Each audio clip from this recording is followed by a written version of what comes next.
ஸ்ரீமத் ராதாரமண கோவிந்த. ஆன்மீக அன்பர்கள் அனைவருக்கும் வணக்கம். 4000 திவ்ய பிரபந்தத்தில் பெரியாழ்வார் அருளி செய்த திருமொழி என்னும் சொல்லும்படியான திருப்பாத கேசம், பாதம் தொட்டு திருமுடி வரையிலான அங்க அவயங்களை பாசங்கள் மூலமாக தெரிவிக்கிறார் பெரியாழ்வார். நேற்று வரை 3 பாசங்களுக்கு பொருள் பார்த்தோம். இன்று 4வது பாசத்தினுடைய பொருள் பார்ப்போம். துவாபர யுகத்தில் அவதாரம் பண்ண கண்ணனை கலியுகத்தில் பிறந்த பெரியாழ்வார் தன்னை யசோதையாக பாவித்து, கண்ணனை தன் குழந்தையாக பாவித்து, யசோதையும் கண்ணனுமாக பெரியாழ்வார் அருளி செய்த பாசுரம். உழந்தால் நருணை ஓரோதடா உன்ன இழந்தாளெறிவினா ஈத்து எழில் மத்தியா பழந்தம்பாலோச்ச பயத்தால் தவழ்ந்தான் முழந்தால் இருந்தவா காணீரே முகிநகையில் வந்து காணீரே. உழந்தால், தாள்னா பாதம், உழந்தாள்னா முழங்கால தெரிவிக்கிறார் ஆழ்வார். விண்கொள் அமரர்கள் வேதனை திறமுள் மண்கொள் வசுதேவர் தம் மகனாய் வந்து வடமதுரையை அரசாளக்கூடிய கம்சன் மண்ணுலகத்த மக்களையும் இம்சிக்கிறான், விண்ணுலகத்து தேவர்களையும் கொடுமைப்படுத்தி இம்சிக்கிறான். விண்கொள் அமரர்கள் வேதனை தீரமுள் மண்கொள் வசுதேவர். மண்கொள் வசுதேவர்னா மண்ணுலகத்தில் வசுதேவருக்கும் தேவகிக்கும் மகனா வடமதுராவில் கம்சனுடைய சிறைச்சாலையில் நள்ளிரவு 12 மணி நேரத்தில் வசுதேவருக்கும் தேவகிக்கும் மகனா அவதாரம் பண்ணுறான் எம்பெருமான் கண்ணன். அப்படியே அவதாரம் பண்ண கண்ணனை ஒருத்தி மகனாய் பிறந்து ஓரிரவில் ஒருத்தி மகனாய் ஒளித்து வளர, ஒரு தாய்க்கு வசுதேவருக்கும் தேவகிக்கும் பிறந்த குழந்தைய ஒரே இரவில்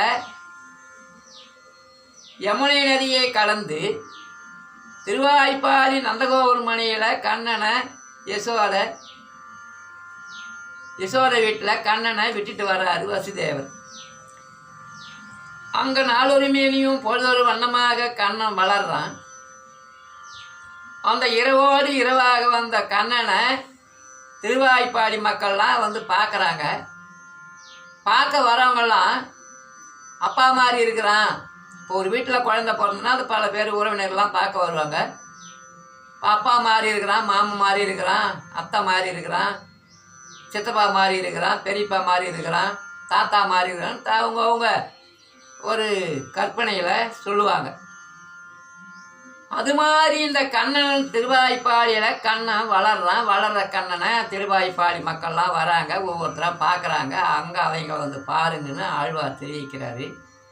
முதல் பாட்டில் பேதை குழவி பிடித்து சுவை துண்ணும் பாத கமலங்கள் காணீரே. முதல் பாட்டில் கண்ணன் கட்டை விரலை சோத்து சாப்பிட்றான், அதை வந்து பாருங்கன்னு தெரிவித்தார். 2வது பாட்டில் முத்தும் மணியும் வைரமும் நண்பொன்னும் 10 விரலும் தத்தி பதித்தார் போல் 10 விரலும் மணிவண்ணன் பாதங்கள். அந்த 10 விரல்களும் நவரத்தினங்களை பதிச்ச மாதிரி இருக்குதான், ஒத்து இருக்குதான். 3வது பாட்டில் கணைக்காலுடைய அழக பாருன்னு சொன்னார். இணைக்காலில் வெள்ளித்தலை நின்றிலங்கும் வெள்ளியாலான கொலுசு கண்ணனுடைய அந்த கால்களில் அணிவிச்சிருக்குதான், அழகாக இருக்குதான். அந்த அழக திருவாய்ப்பாடி மக்கள்லாம் வந்து பாருங்கன்னு தெரிவிக்கிறாரு. இப்போ 4வது பாட்டில் என்ன தெரிவிக்கிறான்னு பார்ப்போம். திருவாய்ப்பாடியில் மாடுகள்லாம் அந்த ஆயர்பாடி வீட்டில் யாதவர் வீட்டுகளில் மாடுகள்லாம் பால் கறந்து பாலை காய்ச்சி புறையிட்டு தயிர் வெண்ணெய் நெய் இப்படி எல்லார் வீட்லேயும் நிறைஞ்சிருக்கிறான். நிறைஞ்சிருக்கிற வீட்டில் கண்ணன் போய் வீட்டுகளில் பால் தயிர் வெண்ணெய் நெய்யெல்லாம் திருடி சாப்பிட்றான். அப்படி திருடி சாப்பிட்ற கண்ணனை அந்த ஆய்ப்பாடி மக்கள் யசோதை கிட்ட வந்து முறையிடுறாங்க. யசோதை உன்னுடைய மகன் என் வீட்டில் நெய்யை சாப்பிட்டான். இன்னொருத்தர் வந்து உன்னுடைய மகன் வந்து தயிரை சாப்பிட்டுட்டான். இன்னொரு வீட்டில் வந்து நெய் வச்சுருந்த நெய்யை சாப்பிட்டான்னு பல மக்கள்லாம் வந்து கண்ணன் மேலே குற்றம் சொல்கிறாங்க. கண்ணா அங்கே வாடா, நீ எங்கடா போன, யார் வீட்டுக்கு போன, யார் வீட்டில் என்ன சாப்பிட்டேன்னு கேட்குறாங்க யசோதை. அப்போ நான் ஒரே தரந்தாமா சாப்பிட்டேன், வெண்ணெய் சாப்பிட்டோமா, வேற எங்கேயும் சாப்பிட்லாமான்னு அப்படி மறைச்சி போய் சொல்கிறான். அப்போ கண்ணனை அடிக்கிறதுக்கு நோங்குறாங்க. உழந்தால் அருணை ஓரோதடா உன்ன, நான் ஒரே தரந்தாமா சாப்பிட்டேன், மறுதரம் எடுக்கலை. உழந்தால் அருணை ஓரோதடா உன்ன, இழந்தால் எரிவினா இப்படி வாங்குறாங்க அடிக்கிறதுக்கு. ஈர்த்தி எழில் மத்து அழகான மத்தான்.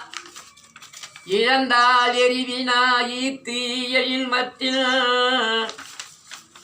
இந்த தயிர் கடையில் மத்தை எடுத்துக்கின்னு ஓங்கிக்கின்னு போகிறாங்க. தாம்பூகத்தை எடுத்துக்கின்னு எப்பேற்பட்ட தாம்பூகம் அருந்து போன முடி போட்டு அந்த அருந்து போன தாம்பூகத்தை எடுத்துக்கின்னு ஓங்கிக்கின்னு போகிறாங்க.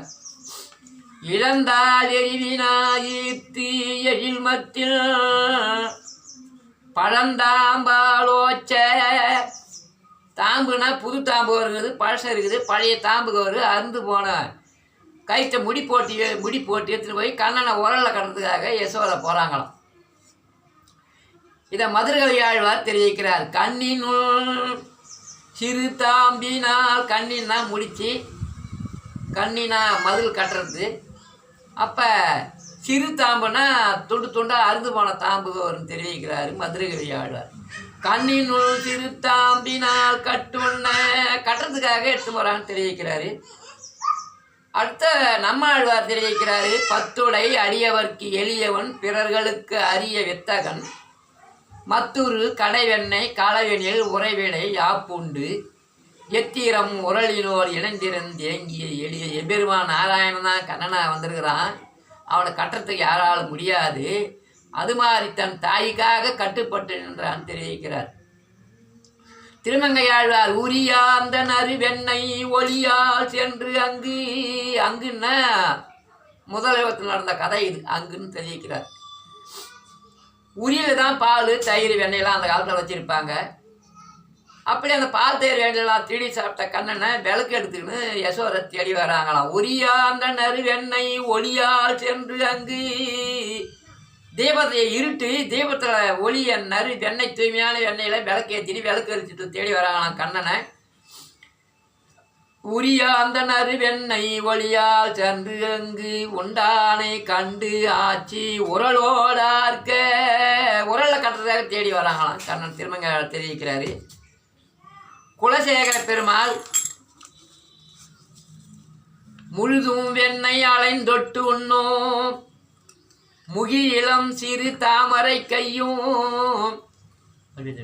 எழில்கொள் தாம்பு கொண்டு அடிப்பதற்கு எல்கும் நிலையும். அந்த போன காலத்தை அழகான தாம்புகம் தெரிவிக்கிறார் குலசேகர பெருமாள்.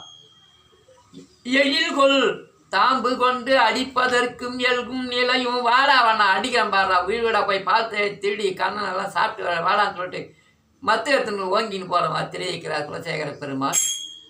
எழில்கொள் தாம்பு கொண்டு அடிப்பதற்கு எல்கும் நிலை. அம்மா அடிக்காதமா நான் தொடலமா ஒரு தடவை சாப்பிட்டுன்னு தெரிவிக்கிறாரு. இழந்தால் எரிவினா ஈர்த்தி எழில் மத்தில் பழந்தாம்பாலோச்ச பயத்தால் தவழ்ந்தான். அம்மா அடிக்காதமா, விட்டுருமா, நான் ஒரு தரம் தான் சாப்பிட்டேன், மறுதரம் தொடலை, யார் வீட்டையும் போகலை, தேடலைன்னு சொல்கிறான். வெண்தயிர் தோய்ந்த செவ்வாயும், தயிர் வாயில் அந்த உதட்டெலாம் தேடுதல்னு சொல்கிற ஒட்டிக்குதாடான்னு கேட்குறாங்க. பழந்தாம்பாலோச்ச பயத்தால் தவழ்ந்தான் முழந்தால் இருந்தவா காணீரே முகிநகையீர் வந்து காணீரே. முழந்தாள் அழகை பாருங்க. கணுக்கால் முன்பாட்டில் 3வது பதத்தில் கணுக்கால் அழகை பார்த்தாங்க. இப்போ முழங்காலுடைய அழகை பாருங்க. இப்படி கண்ணன் பார்த்த எல்லாம் தேடி சாப்பிட்ட கண்ணனை யசோதை உரலில் கட்ட போகிறாங்க. அப்போ இழுத்து வராங்க. இழுத்து வரும்போது அந்த முழங்கால் அழகு வந்து பாருங்கன்னு தெரிவிக்கிறார். முழந்தால் இருந்தவா காணீரே முகிநகையில் வந்து காணீரே என்று சொல்லி இந்த பாசத்தை இதோடு நிறைவு செய்கிறேன். குற்றங்குறை ஏதாவது இருப்பினும் நீங்கள் கருத்து தெரிவிக்கலாம். நன்றி, வணக்கம்.